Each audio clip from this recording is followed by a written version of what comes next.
Hello student, welcome to Subhash sir classes.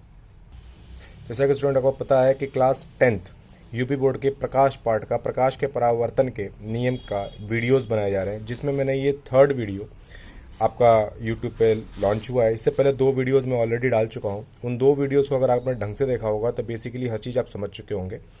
अब आज video third में बहुत ही इंपॉर्टेंट विषयों पर चर्चा होगी कि किस प्रकार किसी वस्तु से उसके प्रकाश किरणों की सहायता से प्रतिबिंब का निर्माण होता है। तो चलिए शुरू करते हैं।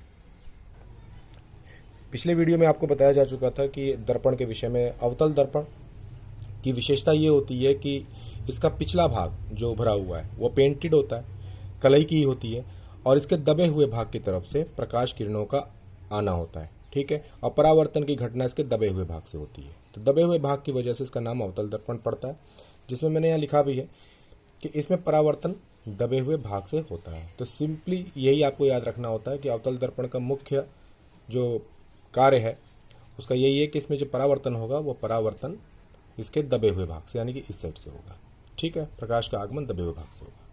तो अवतल दर्पण ये समझ चुके हैं। इसको इंग्लिश में कॉनकेव लेंस, कॉनकेव मिरर कहते हैं। कॉनकेव मिरर इंग्लिश बहुत इंपॉर्टेंट चीज़ है, क्योंकि इसको याद रखना जरूरी है, क्योंकि आगे की सभी पढ़ाइयाँ इंग्लिश में ही मिलेंगी आपको। दूसरा इसका दर्पण का जो प्रकार है प्रमुख वह है उत्तल दर्पण। उत्तल दर्पण और अवतल दर्पण में फ़र्क सिर्फ इतना ही है कि इस अवतल दर्पण में दबे हुए भाग पर प्रकाश का परावर्तन होता था और उत्तल दर्पण में इसके उभरे हुए भाग पर होगा। ठीक है। तो यहाँ देखिए, प्रकाश का आपतन और परावर्तन इसके दबे हुए भाग पर अवतल दर्पण, और उत्तल दर्पण में प्रकाश का आपतन और परावर्तन इसके उभरे हुए भाग पर होगा, यानी कि इस तरफ से आएगा। यहाँ लिखा भी हुआ है कि परावर्तन उभरे हुए भाग से होता है। चलिए छात्रों, अब बात करते हैं चाहे अवतल दर्पण हो या उत्तल दर्पण, इन दोनों के ध्रुव के विषय में बात करते हैं, जिसे इंग्लिश में हम लोग पोल कहते हैं। बेसिकली इस तरह से आप दर्पण का निर्माण कीजिए, पीछे आप पेंट करिए। ये मुख्य अक्ष है, बेसिक चीज़ आपको पता ही है। यह आपका दर्पण है अवतल, और यह मुख्य अक्ष है। तो ये मुख्य अक्ष आपके इस दर्पण के मध्य बिंदु पर जिस पॉइंट पर मैच करता है, पी पॉइंट पर, इसी को हम लोग कहते हैं ध्रुव।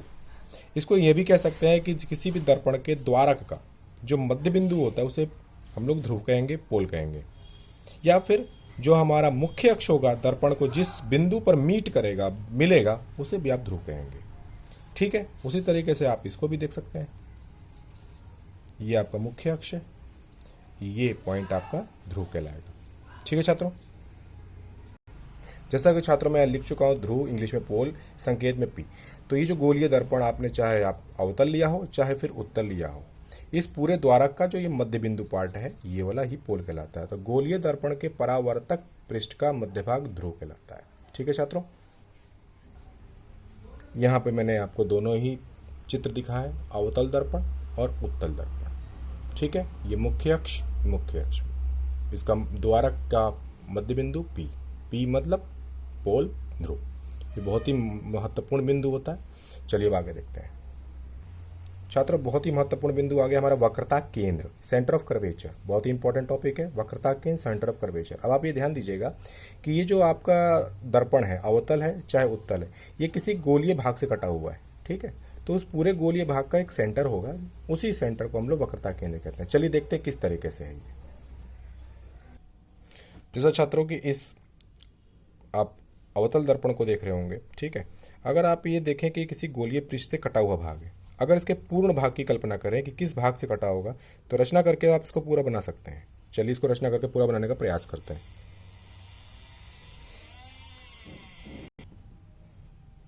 रचना करके पूरा बनाने का जब प्रयास करेंगे तो इस तरीके से एक गोलीय पृष्ठ का निर्माण होगा। अब आप ये देखिए कि इस पूरे गोलीय पृष्ठ का सेंटर कहाँ पर आ सकता है, केंद्र कहाँ पर निर्धारित होगा। निश्चित रूप से इस जगह पर। इसको संकेत दीजिए सी। तो छात्रों, जो ये पूर्ण रूप से जो गोला कल्पना करने के पश्चात एक सेंटर प्राप्त हुआ, उसी सेंटर को हम इस पूरे दर्पण का वक्रता केंद्र कहते हैं। ठीक है छात्रों। तो समझ में आ गया आप लोगों को कि वक्रता केंद्र यानी कि सेंटर ऑफ कर्वेचर क्या होता है। कि जो भी आपने ये दर्पण लिया है, ये किसी गोलीय पृष्ठ से कटा हुआ भाग है। जब इसके पूर्ण भाग की कल्पना करते हैं, जैसे मैंने यहाँ किया है, तो एक आपको सेंटर निर्धारित हो जाएगा। उसी सेंटर को, उसी केंद्र को वक्रता केंद्र सेंटर ऑफ कर्वेचर कहा जाता है। ठीक है छात्रों, जैसा कि मैंने यहाँ लिखा भी हुआ है, ये देखिए दर्पण है, इसके डॉट लाइन से मैंने पूर्ण गोलीय पृष्ठ की कल्पना की, एक सेंटर प्राप्त हुआ मुख्य अक्ष पर। तो दर्पण के पूर्ण गोलीय भाग का जो केंद्र होगा वही वक्रता केंद्र कहलाएगा। इसे आप सी से दिखाएंगे। तो छात्रों, आप लोगों को पोल यानी कि ध्रुव समझ में आ गया, वक्रता केंद्र सेंटर ऑफ कर्वेचर समझ में आ गया। चलिए अब अगले बिंदु पर चलते हैं। तो स्टूडेंट्स, अब हम लोग बात करते हैं मुख्य फोकस, प्रिंसिपल फोकस के बारे में, जिसको समझना बहुत ही जरूरी है।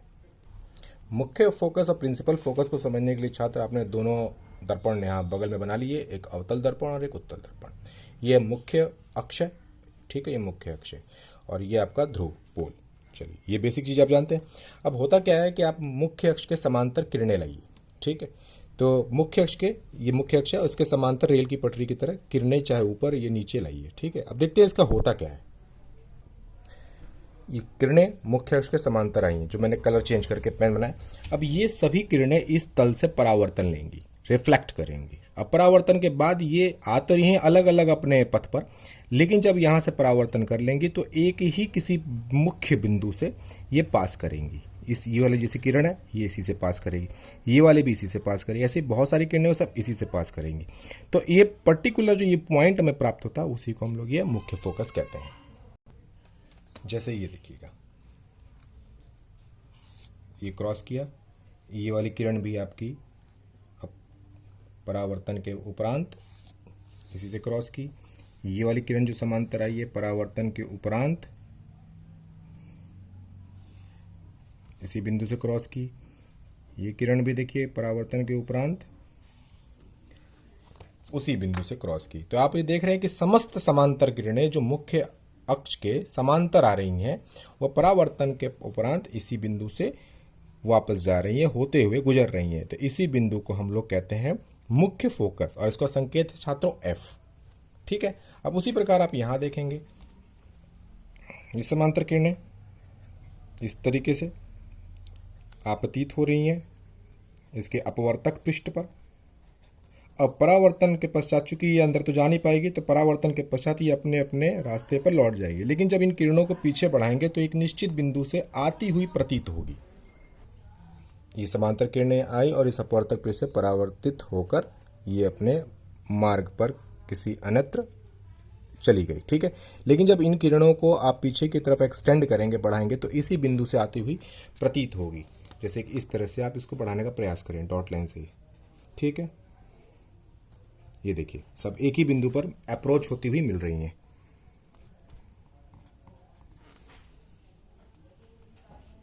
तो क्या समझ में आया आपको कि समांतर किरणें तो इसमें भी आ रही हैं, लेकिन ये परावर्तन के उपरांत किसी एक बिंदु पर मिलती हुई प्रतीत हो रही है।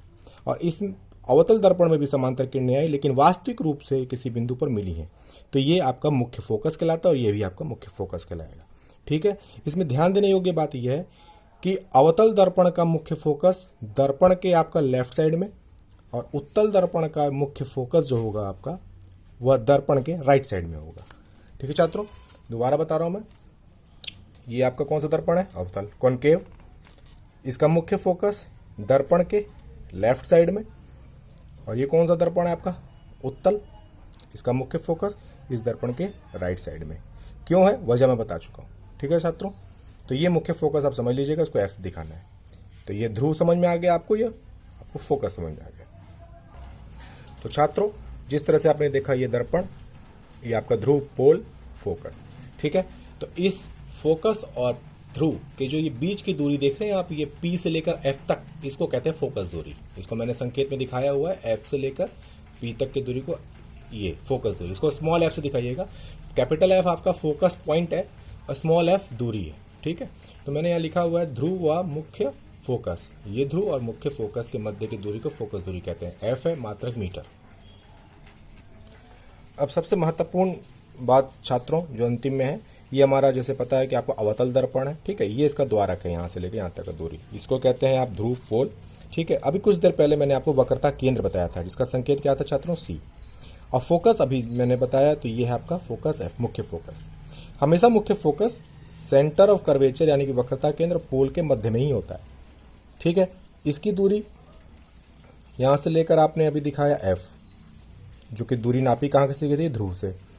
ये वक्रता केंद्र है, तो पोल से जब इसकी दूरी नापेंगे तो वक्रता केंद्र की दूरी त्रिज्या होगी, वक्रता त्रिज्या।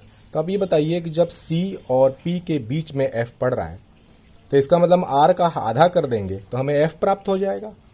ठीक है, इसका मतलब वक्रता त्रिज्या बटे 2 बराबर में हमें मिल जाएगा फोकस दूरी। तो अतः छात्रों देखिए यहाँ पे अवतल दर्पण, आपका पोल, वक्रता केंद्र और यह फोकस।